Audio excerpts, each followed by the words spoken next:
So hello everyone, welcome to GATE academy. So hope आप सभी ने लेक्चर नंबर 1 देख लिया होगा भाई लोग, जहाँ पे हम लोग पूरा का पूरा इंट्रोडक्शन की बात किए थे। अगर आप ऊपर देखोगे कि भाई हम लोग बात किए थे कि सर सिस्टम डिजाइन क्या होता है, सर एचएलडी क्या होता है, एलएलडी क्या होता है, ये सारा चीज़ हमने वहाँ पे समझा था। इस लेक्चर में अपन क्या करने वाले हैं कि उसके आगे प्रोसीड करेंगे एंड देन धीरे धीरे क्लाइंट सर्वर आर्किटेक्चर, जो कि एक सिंगल सर्वर है, उसको धीरे धीरे कैसे स्केल करना है, वो सारी चीज़ें समझते हुए अपन आगे बढ़ेंगे। ठीक है, तो सर सबसे पहले जो आगे बढ़ने से पहले कि अगर हमने समझ लिया सर कि एचएलडी क्या होता है, एलएलडी क्या होता है और सिस्टम डिजाइन क्या होता है, तो कुछ टर्म्स है सर जो कि हमेशा जो भी एक सिस्टम हम लोग बनाएंगे उसको कुछ पैरामीटर्स या फिर कुछ पैरामीटर्स पे उसको हमेशा नापा जाएगा, हमेशा उसको जज करेंगे। तो वो कौन कौन से हैं? ये 4 पैरामीटर्स है जिस पे हमेशा हम लोग जज करेंगे किसको, एक सिस्टम जो भी हम लोग यहाँ पे डिजाइन करने वाले हैं उसे। ठीक है, तो सर सबसे पहला जो है वो क्या है सर? स्केलेबिलिटी। स्केलेबिलिटी का मतलब क्या है कि जो भी तुम सिस्टम बनाए हो, जैसे नेटफ्लिक्स बनाए हो, तो अगर हम यहाँ पे नेटफ्लिक्स का एग्जांपल लेके, स्केलेबिलिटी का मतलब क्या हो गया कि अगर तुम्हारा अभी जो तुम्हारा सिस्टम है, अगर वो एक यूजर के लिए बना है, तो क्या वो 1 यूजर से मिलियंस ऑफ यूजर्स या बिलियंस ऑफ यूजर तक जा सकता है? क्या तुम उसको स्केल कर सकते हो? तो यही है कि हमेशा तुम्हें क्वेश्चन पूछना है कि क्या तुम्हारा जो सिस्टम है वो ग्रो कर सकता है क्या from 1 user to millions of user तक। ठीक है सर, दूसरा है सर अवेलेबिलिटी। अगर अवेलेबिलिटी की बात करें कि सर अगर नेटफ्लिक्स है तो नेटफ्लिक्स का एक सर्वर थोड़ी है, बहुत सारा सर्वर है और बहुत सारे कंट्रीज में बहुत सारे सर्वर हैं। करेक्ट, ये सब अपन आगे पढ़ने वाले हैं कि किस हिसाब से होता है। तो सर अगर ऐसा है तो क्या, अगर कोई एक सर्वर डिस्ट्रॉय हो जाता है, अगर वो क्रैश भी कर जाता है, तो क्या सर नेटफ्लिक्स बंद हो जाएगा या फिर सर वो तब भी सर्व करेगा लोगों को? तो वो तब भी आप देखोगे कि सर्व तो करता ही है, क्योंकि उसके पास अवेलेबिलिटी, वो हमेशा अवेलेबल है। वो बैकअप में बहुत सारे सर्वर्स को पहले से क्रिएट कर रखा है, किसी में कुछ प्रॉब्लम आ जाए तो अदर्स जो रिमेनिंग सर्वर है वो आपको अच्छे तरीके से सर्व कर पाए। ठीक है सर, समझ में आ गया। तीसरा है सर परफॉर्मेंस। परफॉर्मेंस का मतलब सर है, आपको पता ही है कि जो आपका जो सिस्टम वो कितना फास्ट। अगर नेटफ्लिक्स का एग्जांपल ले तो ऐसा नहीं कि भाई आप कोई मूवी प्ले कर रहे हो तो बहुत ज्यादा वो लैग कर रहा है, नहीं, लैग नहीं करना चाहिए, कम लैग होना चाहिए। तो इसका मतलब सर उसका परफॉर्मेंस बहुत ही सही होना चाहिए। ठीक है, ठीक है सर। और चौथा जो पैरामीटर्स है वो है रिलायबिलिटी। रिलायबिलिटी का मतलब क्या होता है सर कि रिलायबल हो, मतलब भरोसेमंद हो। इसका मतलब सर जो एक्सपेक्टेशंस है उससे वही वो चीजें कर रहा है। जैसे कि अगर आप ऑनलाइन फूड डिलीवरी कर रहे हो तो भाई आपका फूड ही जिस टाइम पे बताया उस टाइम पे आपको फूड ला कर दिया जा रहा है। ठीक है, अगर कुछ भी अगर है तो वो जो एक्सपेक्टेशन है उस सिस्टम से वही वो फंक्शनैलिटी को अच्छे तरीके से कर पा रहा है, जिसके लिए लोग उसे यूज कर रहे हैं। तो ये रिलायबिलिटी कि भाई आप रिलायबल रह सकते हो, रिलाई कर सकते हो उस पर कि भाई जो भी उस टास्क करने के लिए उस सिस्टम को बनाया गया है वो आपको फुलफिल करके दे रहा है। ठीक है, तो इतना ये स्टोरी सर हो गया सर, इतना मेरे को समझ में आ गया। अब यहाँ पूरा का पूरा एजेंडा, अब अपन सिस्टम डिजाइन की पूरा का पूरा स्टोरी में घुसने वाले हैं। यहाँ से आपको पूरा मजा आएगा, पूरा कनेक्टेड फील करोगे और आपको इसी हिसाब से बैठे रहना है ताकि एकदम फिलहाल आपको पूरा मजा आते रहे इस पूरे सीरीज में। ठीक है, तो अगर हम लोग बात करें सर एजेंडा का, तो यहाँ पे हम लोग एक सिंगल क्लाइंट सर्वर से अपन लोग स्टार्ट करने वाले हैं और ग्रेजुअली उसको मिलियंस ऑफ यूजर तक अपन स्केल करने वाले हैं। ये अपना सर पूरा का पूरा एम रहने वाला है। ठीक है, ठीक है। तो सर यहाँ पे अपन स्टार्ट करते हैं सिंगल क्लाइंट सर्वर आर्किटेक्चर का।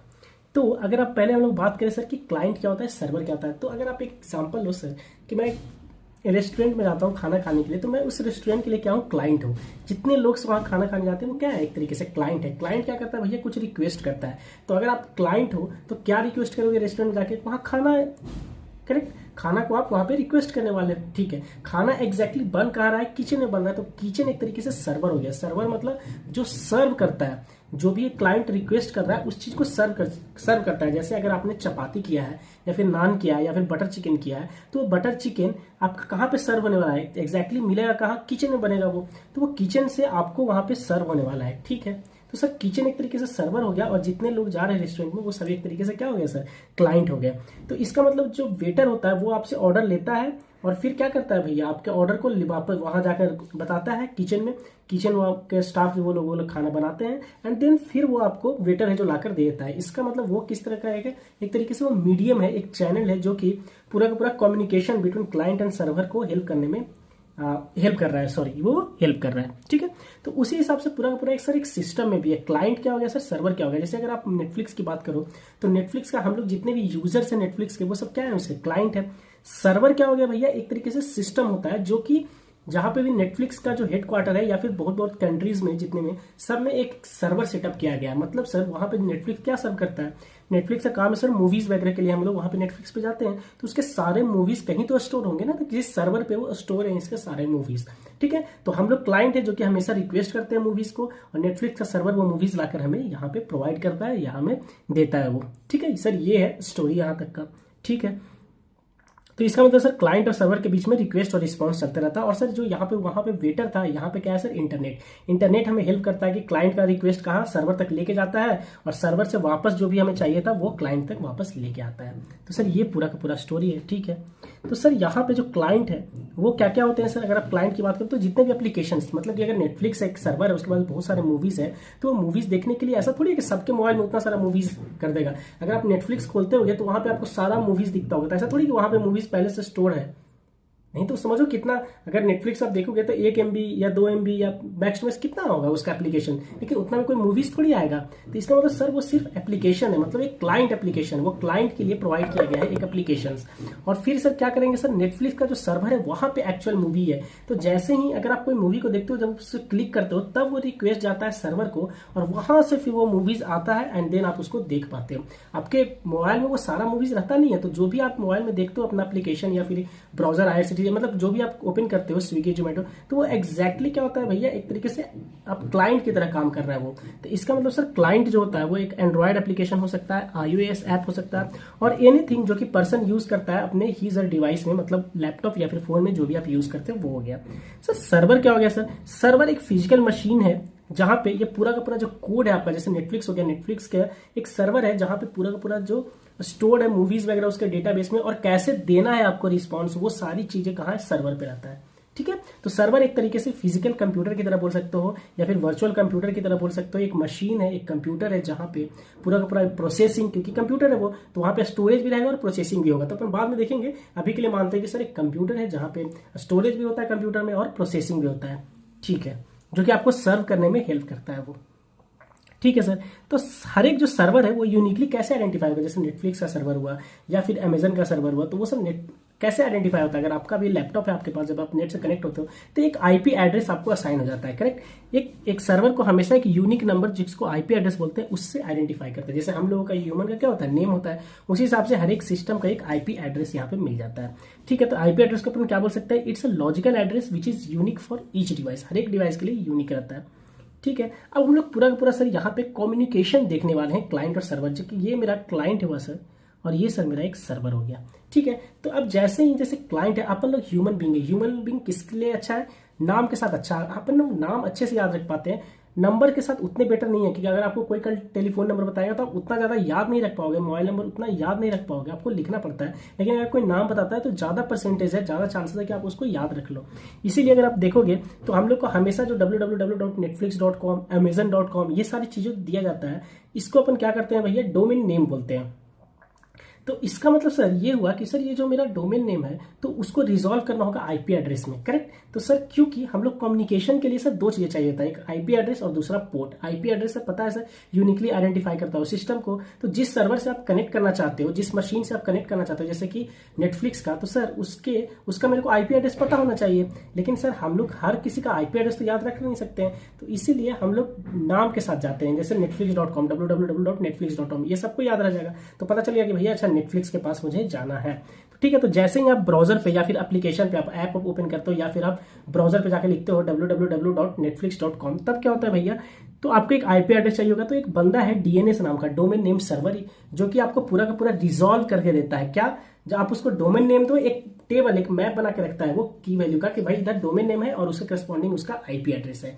ठीक है, तो अब जैसे ही नेटफ्लिक्स का आप देते हो तो डोमेन नेम सर्वर क्या होता है, एक पेड सर्विस होता है जिसको हम लोग DNS रिजॉल्वर भी बोलते हैं। तो वो क्या करता है, मैप में अपना चेक करता है कि अच्छा नेटफ्लिक्स रिस्पॉन्डिंग क्या IP है। तो अगर यहाँ पता चला अपने को कि ये है 15.125.27.112, एक हमने रैंडम नंबर लिया है, ये पता चला कि भैया इसका IP एड्रेस है, तो वो वापस मेरे को ब्राउजर को क्या दे दिया, ये IP एड्रेस रिटर्न कर दिया। मतलब डोमेन नेम सर्वर क्या है कि आप उसको डोमेन नेम दो, वो बदले में उसका IP दे देगा।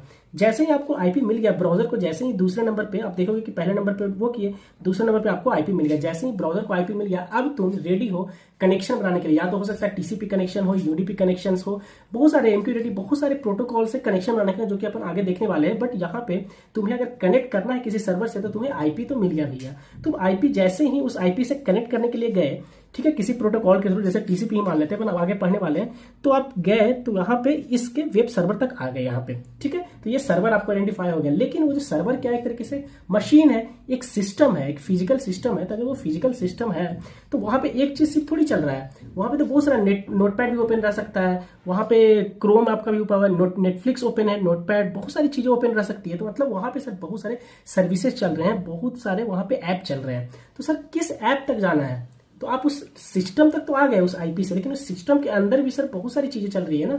तो उसको कैसे आइडेंटिफाई करेंगे कि किसके पास लेके जाना है। जैसे नेटफ्लिक्स है तो नेटफ्लिक्स के पास लेके जाना है, तो कैसे पता चलेगा। तो वो होता है भैया port number. Port number uniquely identify करता है किसी प्रोसेस को, किसी एप्लीकेशंस को, ठीक है। तो वहां पे मतलब कि सर कम्युनिकेशन के लिए पहले तो सर आईपी चाहिए, आईपी मेरे को उस सिस्टम तक लेके चला जाएगा, लेकिन सर उस सिस्टम में किस प्रोसेस तक मेरे को जाना है वो सर पोर्ट से पता चलेगा। तो आईपी और पोर्ट भी मेरे को चाहिए होगा। तो यहाँ पे मैंने 8080 पोर्ट लिखा ले लिया है, ठीक है।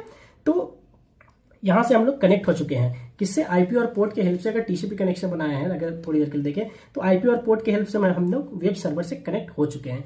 जैसे ही कनेक्ट हुए तो हमारे को रिस्पॉन्स में क्या दिया ये, अगर नेटफ्लिक्स का अगर आप सर्वर के साथ कनेक्ट होते हो तो जैसे ही आप देखते हो कि भैया आपको एक होम स्क्रीन पूरा पूरा एक अच्छा सा वेब पेज दिख जाता है, एचटीएमएल पेज, जिसमें सारे मूवीज वगैरह आपको दिखना स्टार्ट हो जाते हैं। तो ये अपने को रिस्पॉन्स में क्या देता है, पूरा का पूरा एक एचटीएमएल पेज जिसपे आपको सारा रिस्पॉन्स दिखता है, ठीक है। फिर जब आप मतलब एक तरीके से बात से बोल सकते हो बुफे लगा के दे देता है कि भैया मेरे पास ये आइटम्स है। जैसे कि जब आप रेस्टोरेंट में जाते हैं तो आपको एक मिलता है ना मेन्यू मिलता है, जिसमें आप सारे खाना का आइटम्स लिखा हुआ रहता है। आप फिर जब आप बोलते हो तब वो खाना जाकर वहां से लेकर आता है, ठीक है, सर्वर से लेके आता है, किचन से लेके आता है। वैसे ही हुआ कि जैसे ही आप नेटफ्लिक्स के सर्वर पे जाते हो तो भैया आपके सामने पूरा का पूरा मेन्यू आ जाता है सारे मूवीज का। आप जिस मूवी को देखना चाहते हो उस पर क्लिक करते हो, तब वो सर्वर से वो मूवी लेके आता है, फिर आप अपने मोबाइल पे उसे देख पाते हो, ठीक है। लेकिन सर ये जो आप बोल रहे हो सर कि मेरा जो सर्वर है वो एक तरीके से मशीन है, एक सिस्टम ही है। तो सर अगर वो सिस्टम है तो सर एक सिस्टम अगर अपने घर पे रखूं तो कभी लाइट पावर ऑफ जा सकता है, कुछ क्रैश कर सकता है, तो ये बहुत ज्यादा सर हेक्टिक हो जाएगा मैनेज करना। इसीलिए हम लोग बहुत ही ज्यादा पेनफुल है ये। इसीलिए हम लोग क्या करते हैं, हमेशा सर्वर को रेंट करते हैं। बहुत सारे क्लाउड प्रोवाइडर्स हैं जो कि हम लोग को सर्वर देते हैं पेड बेसिस पे। तो हम लोग जैसे कि AWS हो गया, एज्योर हो गया, GCP हो गया, ये सब अपने को क्या करते हैं, एक वर्चुअल मशीन देते हैं, वर्चुअल सर्वर देते हैं, जहां पे हमारा जो भी एप्लीकेशन है वो वहां पे चलता रहता है, ठीक है सर, समझ गया। तो ये सब पूरा का पूरा क्लाइंट सर्वर का पूरा स्टोरी हो गया सर, और ये मेरे को समझ में भी आ गया। अब सेकंड चीज जो है, मोस्ट इंपॉर्टेंट चीज जो आप लोगों को बहुत ज्यादा टर्म सुनेंगे कि सर लेटेंसी और थ्रूपुट क्या होता है।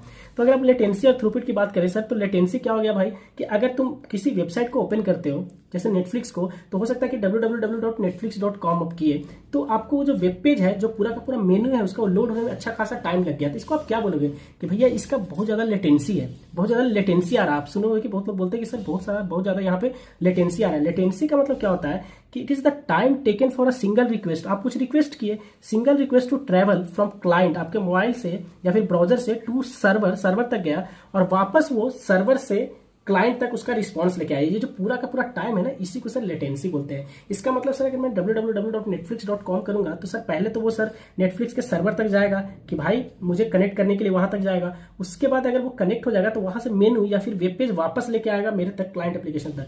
तो ये जो पूरा टाइम लगा रिक्वेस्ट जाने तक और रिक्वेस्ट वापस आने तक उसका रिस्पॉन्स लेकर, तो ये पूरा टाइम को अपन सर बोलते हैं लेटेंसी, वो जो कि मिली सेकेंड्स में सर नापा जाता है। तो अगर किसी वेबसाइट का लेटेंसी बहुत ज्यादा है तो इसका मतलब सर वो बहुत ज्यादा स्लो है, वो सिस्टम पेज को लोड होने में बहुत टाइम लगेगा। कभी देखोगे ना कि अपन IRCTC वो बुक करते हैं टिकट्स वगैरह, तो आप देखोगे कि कभी कभी वो ओपन ही नहीं होता क्योंकि बहुत ज्यादा लेटेंसी होता है वहां पे। आपका रिक्वेस्ट तो चला जाता है लेकिन उसका रिस्पॉन्स टाइम पे नहीं आ पाता है, बहुत टाइम बाद आता है। तो उसी को अपन बोलते हैं कि सर लेटेंसी है। इसका मतलब अगर कोई वेबसाइट बहुत जल्दी फास्ट लोड हो रहा है, इसका मतलब फास्ट लोड हो रहा है, इसका मतलब कम टाइम ले रहा है लोड होने में, कम टाइम ले रहा है, इसका मतलब उसका लेटेंसी क्या है सर, लो है, लो लेटेंसी। ठीक है सर, समझ में आ गया। थ्रूपुट की बात करेंगे तो थ्रूपुट मतलब होता है सर एक इफिशियंसी के टर्म से देखा जाता है कि भैया मेरा जो सर्वर है एक साथ कितने रिक्वेस्ट को हैंडल कर सकता है। जैसे कि नेटफ्लिक्स है तो सर एक साथ कितने लोग नेटफ्लिक्स पे मूवी एक साथ देख सकते हैं। पता चला 10 लोग देखे, जैसे ही 11वां लोग आया तो भाई क्रैश ही कर गया, अच्छे से रिस्पॉन्स ही नहीं दे रहा है। तो ये होता है कि इसका मतलब सर वो कितने मतलब वर्क को या फिर कितने रिक्वेस्ट को एक साथ अच्छे तरीके से हैंडल कर सकता है, उसी को बोलते हैं थ्रूपुट्स। मतलब सर नंबर ऑफ रिक्वेस्ट और unit of work system can handle पर सेकंड, एक सेकंड में कितना अच्छे तरीके से कितने रिक्वेस्ट को वो हैंडल कर सकता है। तो सर इसको कैसे सर नापते हैं सर, इसको आरपीएस में नापते हैं, मतलब रिक्वेस्ट पर सेकंड, मतलब नंबर ऑफ रिक्वेस्ट पर सेकंड कितने आ रहे हैं सर, उससे बोल सकते हैं। जैसे 10 आरपीएस बोल रहे थे, इसका मतलब सर एक सिस्टम जो है वो एक सेकंड में सर 10 रिक्वेस्ट को हैंडल कर सकता है, क्रैश नहीं करेगा। तो अब मेरा सिस्टम एक ऐसा होना चाहिए ना भाई कि अच्छा नंबर ऑफ रिक्वेस्ट को हैंडल करे। जैसे फॉर नेटफ्लिक्स का एग्जांपल लिया, फिर आप टीपीएस भी बोल सकते हो, ट्रांजैक्शन पर सेकंड, वही या रिक्वेस्ट पर सेकंड या ट्रांजैक्शन पर सेकंड उसे बोलते हैं। जैसे कि अगर आप ले लोगे कि अगर किसी का थ्रूपुट बहुत ज्यादा है, इसका मतलब सर अगर मैं बोलूं कि सर नेटफ्लिक्स का थ्रूपुट बहुत ज्यादा है, इसका मतलब एक साथ बहुत सारे यूजर्स भी अगर नेटफ्लिक्स पे चले गए एक साथ मूवीज देखने के लिए, तब भी नेटफ्लिक्स क्रैश नहीं होगा। जैसे आप देखोगे क्रिकेट के टाइम पे भाई कितने सारे हॉटस्टार पे यूजर्स आ जाते हैं, तब भी कितना स्मूथ वो चलता है, क्रिकेट को अपने को दिखाता है। तो इसका मतलब उसका थ्रूपुट क्या है, बहुत ही अच्छा है सर, बहुत ही ज्यादा है। ठीक है, तो सर अब मेरे को जो आइडियल सिस्टम, जो भी अपन टारगेट करेंगे एक सिस्टम बनाने का, तो आइडियल सिस्टम सर अपन किसको बोलेंगे, तो आइडियल सिस्टम भाई लोग उसी को बोलेंगे। तो अपना जो टारगेट होगा कि सर जो उसका लेटेंसी हो वो कम से कम हो और थ्रूपुट ज्यादा से ज्यादा हो। मतलब सर लेटेंसी कम से कम हो, मतलब कि सर वो रिस्पांस देने में, मेरा रिक्वेस्ट जाए और रिक्वेस्ट जाकर उसका रिस्पांस आने में सर कम से कम टाइम लगे, तभी तो बोलोगे कि भाई अच्छा चल रहा है, फास्ट चल रहा है। और दूसरा सर थ्रूपुट बोलेंगे कि सर मेरा जो सिस्टम है वो एक साथ बहुत सारे रिक्वेस्ट को हैंडल कर सकता है, तो सर उसका थ्रूपुट जो है वो अच्छा होना चाहिए। ठीक है, तो ये सारे पैरामीटर्स जो है आपको अपने को देखना पड़ेगा पूरा का पूरा सिस्टम डिजाइन में। ठीक है, तो होप आपको लेक्चर सेकंड अच्छा लगा होगा भाई लोग। ठीक है, और आप अपना फीडबैक देते रहिएगा कि किस हिसाब से आपको मजा आ रहा है कि नहीं आ रहा है, उसी हिसाब से अपन आगे बढ़ेंगे। और नेक्स्ट लेक्चर में इसके आगे अपन प्रोसीड करेंगे कि भैया डेटाबेस को इंट्रोड्यूस करेंगे, फिर डेटाबेस को सर क्यों अलग किया गया, अगर एक ही सिस्टम में सर मेमोरी भी था, मतलब डेटाबेस भी था और साथ ही साथ प्रोसेसिंग पावर भी था, तो सर क्यों दोनों को सेपरेट किया गया, सीडीएन क्या होता है, इस हिसाब से धीरे धीरे समझते हुए हर एक कंपोनेंट्स को अपन समझेंगे। एंड इसी हिसाब से अपना एक पूरा का पूरा बेस जब बन जाएगा तो अपन सारा क्वेश्चन आप देखोगे कि इजिली आपसे होता जा रहा है। ठीक है, चलिए मिलते हैं आपसे नेक्स्ट क्लास में, तब तक के लिए बाय बाय।